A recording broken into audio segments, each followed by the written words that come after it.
Hi, and welcome to Serenity Now, a place for entrepreneurs to ask questions, learn, get connected, and be inspired. Join us as we talk about all things business and the search for the ever-elusive Serenity Now in both business and personal life.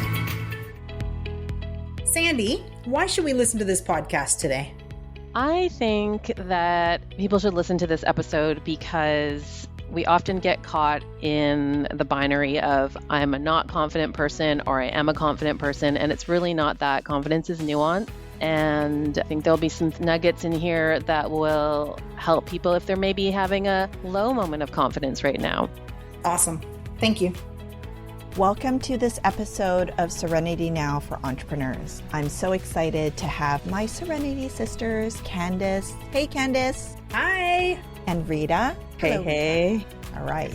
And a really good friend of mine, Sandy Gunn of Better Workplace Human. Sandy is co-founder of this organization whose mission is to help everyone see that they are a leader to someone. So Sandy, please introduce yourself to our listeners. Hi, super excited to be here. Yeah, so my background has been in human resources. I've been in HR for 25 years, give or take a few years, and mostly been in the tech or finance industries. And 4 years ago, I made the decision to trade in employment for self-employment and have been doing that ever since. And I would not go back at this point in my life. Well, welcome to the dark side. Thank you. I will say, with your experience, of course, we want to unpack a human resources topic. And I think that this is very timely because we talk about the importance of words. And there are certain sayings that I think we use regularly that may be ready to be retired in our vocab and in our speech. And so one of these sayings is fake it till we make it. Can you tell us a little bit more about how that does or does not resonate with you these days? Yeah, so it definitely does not resonate with me anymore. I mean, I guess the spirit of it resonates with me in that, like, sometimes we don't feel confident to do things or try new things. And so we just push ourselves in and we keep doing it and then we get there. But I think the phrase feels problematic to me for two reasons. One, the words fake it, like, I feel that's sort of self-explanatory, but it just feels very inauthentic to be faking it. And then make it till you make it. What does that even mean? It feels like, again, some arbitrary goal that you're trying to get to. And how do you really know when you've made it? So that's why I'm like, maybe we could find a better way to describe how to get confidence.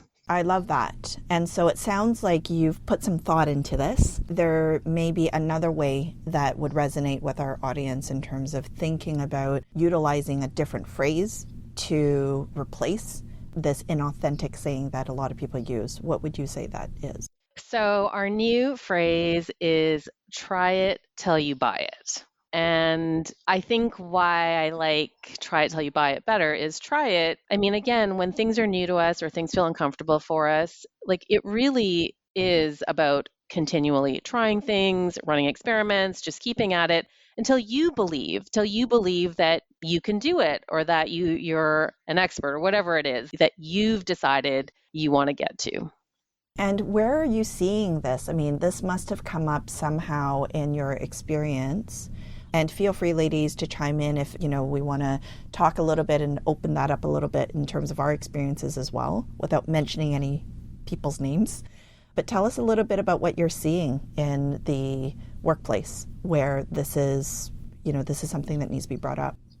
It's kind of fascinating. I feel like confidence is probably the number one recurring issue for all of my clients. And not all of the time, but it definitely comes up at different stages and different times. And I think part of that is that many of us have been sort of taught to think about words in like binaries, like I'm a confident person or I'm not a confident person. And that's not really how it works, really.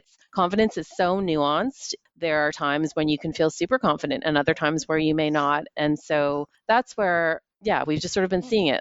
I see it with new leaders. I see it with business owners. I see it with people that have been in leadership positions for a really long time. They're just like, that's another saying, it's lonely at the top. The further people seem to progress in their careers, they have less and less people to, bounce ideas off with. And so then sometimes the result of that is that people feel not confident in what they're doing. And people got new things coming up all the time and they're like, who do I talk to? And so I think that's where I've seen it. That resonates with me as a business owner. I mean, I see it a lot. As an entrepreneur, I think my approach to trying things out is a little bit more maverick, let's say, than my team. Because what I see in my team is when you try and get them to try things, they want it to get it perfect, 100% the first time. Whereas I'm encouraging them, just go give it a shot, see what happens. Let's experiment. So I think that having that room to experiment also gives confidence, because even if it doesn't work out, we learn something, and it's okay that it didn't work out. I think that's really important too. That's a different type of confidence, I work with tax accountants. So of course there's a high degree of perfectionism there, which of course you want, but there's times where experimentation gets you further ahead faster than wanting to be perfect all the time. So I like the concept for sure. And I think something that you just said there, Candace, really also resonated with me, in that that need for perfection, or that fear of making a mistake that sometimes maybe we would see in our team members or people around us. And again, I think this goes back into how the words that we use to describe particularly ourselves is really a reflection of the stories that we carry. So it's a story that, if I make a mistake, something horrible is going to happen, or I'm going to not get that promotion, or maybe I'll get fired, or there's many things, or people will just think that I'm not capable. Like that's often the story that people are telling themselves. I'm going to jump in and say, I've heard the fake it till you make it line for like 30 plus years now. And it was always thrown out there for everyone. And I feel like it was a bit more to the women, because the guys never had any issues with this. They never had to say, hey, fake it till you make it. Nobody actually, they lived it and breathed it all day long. You know what I mean? Like when you put your application in for a job, and they'll just throw it in if they have maybe one of the attributes or requirements. And, whereas women will go through and dissect it and internalize it and then go, I've only got 10 out of 11, so maybe I shouldn't try it, right? And it's so sad. I was actually a very, very guy-ish when I did stuff. So I just went in and I just threw it in. So I never understood the fake it till you make it. What I do understand is the other side of it, which is really strange, because even though I've been, in a leadership position for well over 20 years, I actually go soft. I actually lose my confidence, and I turn around and I swallow that fear pill. And then I kind of say to myself, what is wrong with you? You know better. And according to everyone else, you've made it. So why are you kind of taking a back pedal or a back stab? So it's funny. I guess different people hear different things when you hear that. So although I was one that said, I'll just throw my name in the hat, I know I can do it because I had all the confidence in the world. And now as you get older, I'm on a slightly different side of it sometimes. It's very strange, very interesting. I wonder if it's a little bit of an age thing as well. Like I saw a study about how when you're in your 20s, you think you know everything. And then when you're in your 30s, you're like, okay, I know some of the stuff, but it's still most of it. And then you're in your 40s, you're like, okay, I only know half of this stuff. And then when you're in 50s and 60s, you're like, I actually don't know anything, because you've gone through the experiences of making mistakes. And when you're in your 20s, you're like, oh, it's expected. I just make mistakes because it's new to me and I'm new at this. And then when you're in your 50s and you've had 20 years plus years of experience, you start thinking about whether or not that even made sense. And so you reflect on the fact that you have this experience. So I just wonder if it could be a little bit of an age thing. Not disclosing anybody's ages here, but making sure that, we are also... It was the last category. I have no issues with age. I've earned my gray stripes. I don't have any issues with that. It's okay. But thank you for saying that. We're all in our 20s, for those who can't tell from our voice. No, we're not. No, we're not. We don't want to be going back But there. Steph is the youth of the group, and that's why she's here. So that's why we love her. So we'll see about that. But this idea of confidence, I think, as granted, we're growing our team, looking at the different potential leaders who are going to be stepping into different roles, and understanding that they're also leading from a place of, there's been a lot of uncertainty from COVID, right, from the pandemic, and it's still sitting there. A lot of people were promoted during that time, and they had to really just kind of quickly gain the skill set. And so now we've had some time between the pandemic and today where we're like, wow, there's still some gaps in what we don't know.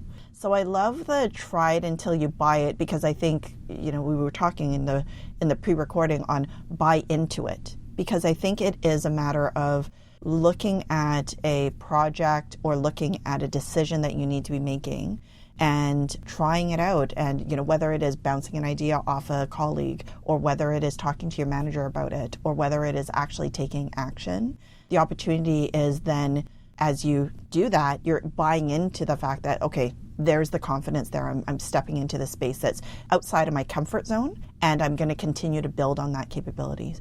Sandy, can you speak a little bit on that part, on the buy-in? Because I think as entrepreneurs, we're visionaries, but our team members, a lot of them are executors. And so it's that, rub is often a little bit more challenging, I think, with executors, where, like Candace said, often people want to have things all lined up before they actually go to execute.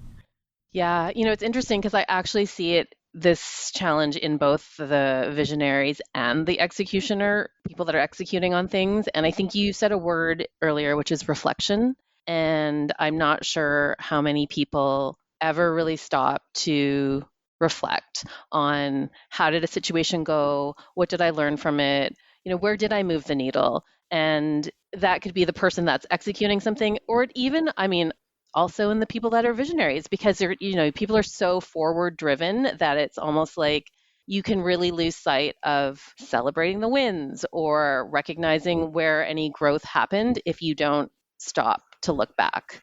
And I think it's a bit of it needs to be a cycle for people of trying things and just noticing and reflecting. You just keep going around and around on that. I really like how you put that, Sandy. But sometimes what I find, like in a conversation earlier today I had with a client, that reflecting piece became a dwelling piece, became a self-beating and hurting situation of 4.5 years where, they were talking about the mistakes they made in the past. And maybe that's why people sometimes don't want to try things, because as Candace said earlier as well, it's like, oh no, I just want to make sure it's right and I can't make a mistake. And whereas, it's okay. We're coming from it at the point of view, nobody gave us a roadmap of how to set up and build and grow our companies. Although we do that and help other people. Yeah, I know. Candace is like, where's the damn book? But, it's also kind of like the same thing with a marriage, same thing with having kids, right? There's no freaking book, and it doesn't work for all. Even if you figured one kid out, it doesn't work for the rest. If you figured one company out, it doesn't work for the rest. So I think what's happening too also in society is we're so on it in terms of, if somebody makes a mistake or you have a fall, and there's so much, ability for social media, and you can replay it internally and externally. And so I think that's one of the Candace, you're laughing. Yeah. You're feeling this. Yeah. It's true though. It's true. So I had to say to this lady, and it's not the first person, and it's not just ladies in this situation, it's everyone. And I've said, I think you did what you could with the resources and knowledge and skills you had at the time. And now you're at a different place, right? And she goes, yeah, that's true. That's true. Okay. So have you beaten yourself up enough, on that situation? And it's like, but nobody had asked her that before. And so I go, well, perhaps after 4.5 years, it might be enough. I think you've done a good job, a really good job. But how about I give you permission to take that step forward now, and let's continue, stepping forward. And she was just kind of blown away. She took a deep breath, and the business is owned with her and 2 other siblings. And she said, can I tell them that? Oh, I can't wait to tell them that. I'm so excited to tell them that. And she always almost hanging up on me while she was getting ready to call them. And I'm like, yes, the answer is yes. And you can say goodbye too. And it's almost like we need permission to try it, to make a mistake, to forgive ourselves, to keep going. Yeah, I love that story so much. And some of these things are just so deeply ingrained in our teams or in ourselves, and that it does require another person like yourself to be like, make the observation for them and help them to move past it. Because sometimes people don't even realize, I think, that they're in this sort of maybe pattern of blaming themselves or ruminating on like one past mistake that happened 4 years ago. I think another concept that's really tied into this try it till you buy it, or like even just learning, is unlearning the ways that we process the experiences that we've had. You know, what was interesting was I kind of shifted the words then. She shared her story in one way, and then I shifted it and I said, so what I understand is this. And, you know, about a couple of entrepreneurs who got together and pulled a kind of rabbit out of the hat. And yeah, there was some issues or hiccups or whatever along the way. And you kept growing and you kept moving forward. And, you know, these lessons I can now share with someone else. And even though it doesn't take away the hurt and pain of the lesson that you lived through and beat yourself up on, but does it take a little bit of that hurt and pain away because you helped someone else? And, you know, and she's like, I just can't believe that you could shift the whole story around in seconds. I'm like, yeah, but it's kind of like what you said, Sandy, is because I'm from the outside. I've also been through it a million times, and I'm sure I will another million. And I personally can't stand watching someone else do this to themselves, you know, because it's just so painful. And you just know, but you're calling me to step out of it. You're calling me to move forward. That in itself takes courage and huge confidence to be able to say, can you look inside and tell me, you know, all things wrong, shake it up and fix it and help me move forward. That is courageous. Sometimes you just need to hear from somebody that's not in the space where you are. Last week of tax season, I could feel like I work remotely, 100% remotely from a different city. And I could feel the panic in the office from every piece of communication, everything. And then just like people are freaking out. We just need to tell them like the numbers are good. We're doing okay. It's all good. Just keep doing what you're doing. And it was like tangible, like the stress level when. I felt it too, Candace. And I'm in the next province over. Just kidding. I felt it from all of you. I was actually like, my family's like, why are you so quiet? Why are you whispering? I don't know. It's my tax friends. I can't, you know, they're going through so much right now. And don't make a phone call. Don't send them an email. Don't bother them.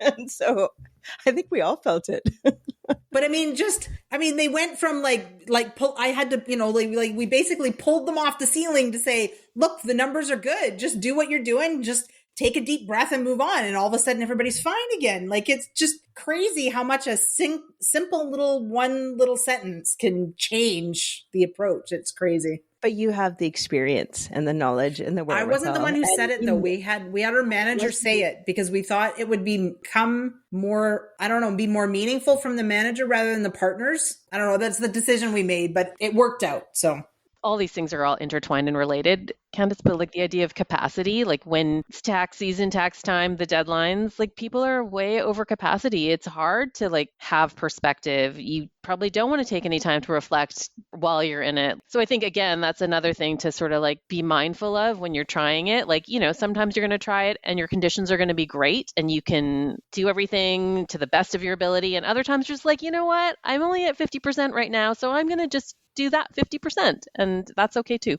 I think leadership, confidence, fake it till you make it, or getting to that place or whatever it is that someone else is defining typically for you. I think all of it just also has to do with who you surround yourself with as well. And, you know, I feel very, very blessed that when I kind of go down the wrong path or I kind of step off, everyone else kind of can see it really fast. And, you know, before the session, we agreed to do something on May 31st for me, and everyone's going to help me out with that situation. But it's so funny because you guys just surrounded me in a matter of a second when I said there's a situation, and you're like, yep, we're all going to do it. And, you know, support. I think that's really important because we have so much nay and so much naysayers and so much other out there negative, that building that group and that team that you can just feel safe and comfortable with. Even though I just met Sandy, she was right there with the sisters too. So it was awesome. I'm like super happy.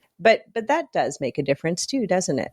It does. And I just want to, I don't know if you noticed this, a word that you just used when you said, sometimes when you go down a wrong path, then your community or sisters or whoever are around there, but even that word wrong, like to say that you go down a wrong or a right path carries so much judgment. And I think, again, it's just like none of us is perfect. And so sometimes it's not about going down a wrong path or just like we're just not able to maybe consistently operate in a way that we would always like to be operating in. I think just That's to so say well right said. or wrong is just so, No.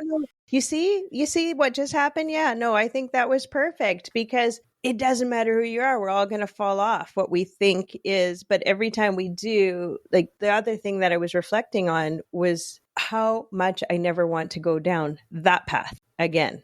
And how did it actually happen? And I reflected on the fact that I allowed it to. And I made the choice too, as well. And I'm so happy because I felt like I had a turning point just because of that situation. And I felt so much stronger after. So I wouldn't have had probably that strength if I hadn't gone down this other path. How about that? Does that sound better, Sandy? It does. It sounds How about great. a detour? Also, It's a detour. It's not the wrong path. I like that. and not to like get into coaching you right now, but I mean, I kind of wonder too, like sometimes we are on this path and, now that you're much further down the path, it sounds like you're like, oh, that's not the path I want to be on. But while you're on it, there's usually something you're getting out of it at the time. So, I think that sometimes there becomes a shift when you're like, oh, it's not serving me anymore, or I'm no longer getting the things I want to. And then like the path off is almost like inevitable. Like you just kind of, and sometimes it takes 10 years and sometimes it takes 10 days and everything in between. It was just me not saying no to a client. That's all it was. And I didn't know how to not say no. I shouldn't tell people that because they might think that I'm like a lot nicer than I am. I should keep the tough visage instead. But but thank you. And you can coach anytime, Sandy. I appreciate it. So this is a great transition because we're going to do quick fire. And quick fire, for those who are newer listeners, is the last few minutes of our podcast where maybe something that Sandy spoke of resonated with one of us, or we want to unpack something a little bit more or share a little bit of an experience that relates to the topic of today. So maybe what I'll do is I'll kick it off. And what resonated with me is, we talk about path. And to me, it's part of our journey and the lessons that we need to capture from these journeys. The way that I see life is a little bit like a tree. So at the ultimate end, you're going to be in that same spot potentially, though sometimes you're taking the curvy road. And then there are other times that you can shortcut straight and beeline to whatever it is that you need to get to. But as Sandy pointed out, opportunities to pick up lessons along the way so that journey, that's probably our lived path. And that's why each of us have that unique journey that we need to be on. So that's mine. Who wants to go next? I'll go. I think to me, the most important thing that I remembered today is that sometimes people just need to hear things. Like if they're in the weeds, they just need to hear a different perspective than what they might be seeing just because they're not able to look up and see what else is going on around them. So, yeah, I'm going to go next. And I think that sometimes we forget the power that words have.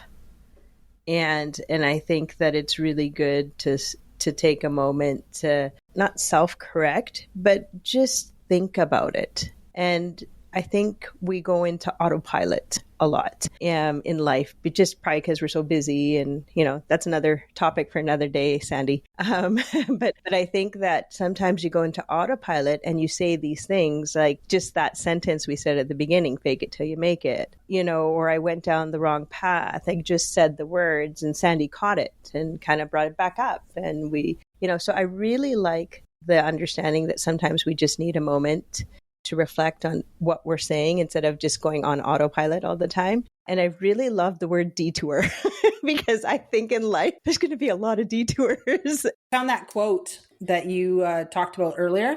So it says, my ducks are absolutely not in a row. I don't even know where some of them are. And I'm pretty sure one of them is a pigeon. Yes, that's the quote. Yes. That's kind of the essence of what the heck happened today. I think it was perfect. And are you ever feeling this way? Because if you are, tune in now and tune in twice. And the thing is, it's okay. It's okay for that to be like that. That is absolutely normal, especially in the life of an entrepreneur. Ducks, chickens, squirrels. Yeah. Sorry, guys. I was having a very, very, very self-reflecting, day with all of you guys at the same time. So I don't, hopefully it helped someone else, but you guys helped me. So thank you. No problem. It was great. Sandy, I feel like you just fit like right in. We've been doing this forever, even though we just met. It's just, thanks. Well, you guys are very easy. And I think, one of the reasons, like when I listened to some of your episodes, I was like, oh, it's so conversational. I love that. Like, I think that's, I don't know if this is how you guys feel, but we always felt with ours, it was just like, we just wish that people that are listening would be like, oh, I wish I could be in that conversation. And like, you just want to like, it just brings up more things for people. So I actually want that. I want people to feel like they can just jump in and share their thoughts, and we'll acknowledge it and, kind of support their thoughts as well. And I was listening to your loyalty schmoyalty, and I was laughing my head off. And I was like, they swore. They swore in the podcast. And I was just like, yeah, we got to let loose a little bit more sometimes too. And I think that's why I let loose a little bit about just being a little extra vulnerable today, just going, it's okay. And that's so funny because I got coached, and that was awesome. And I loved it. And somebody else might have heard my voice and felt, they got coached, and I hope it helped. I hope that's what happens. Let's face it. Every session we have, it's kind of like a therapy slash. It is a therapy session. We said that so many times. I know. You guys want to join our therapy session today? Come listen in. Yeah, these are great reminders for us, I think, as entrepreneurs, but also as parents, also as, family members and friends. Like every time we talk about something on this episode, or we are helping somebody else, it's like reflecting back on how does that actually impact us, and how can we do things differently moving forward. So I think that that's the spirit of what we represent here on this podcast for sure. Sandy, parting words. Sure. I'll maybe just build off of what Rita just said. I think a lot of times there are words and phrases that we either don't notice or we don't examine. And when we don't, then that could either limit us or maybe let us off the hook for taking responsibility for things. And so, I would maybe just challenge people to, like, if there's any words or phrases that you're feeling a little bit like, oh, that doesn't really feel like me, or it's no longer feels like me, take some time and examine it. So as usual with this podcast, we hope that you, the listener, have gotten some cool little lessons that resonate with you, and that this podcast has brought you some serenity now. Thank you for listening. Excellent. Awesome. Fun. We hope you enjoyed this episode and picked up some good tips and best practices that would benefit your entrepreneurial journey. Remember, none of the content in this podcast should be relied upon as standard legal or business advice. Always consult a professional for your specific business. You may know someone who could benefit from this podcast. Please share it with your business community, and perhaps it can give an entrepreneur some serenity now.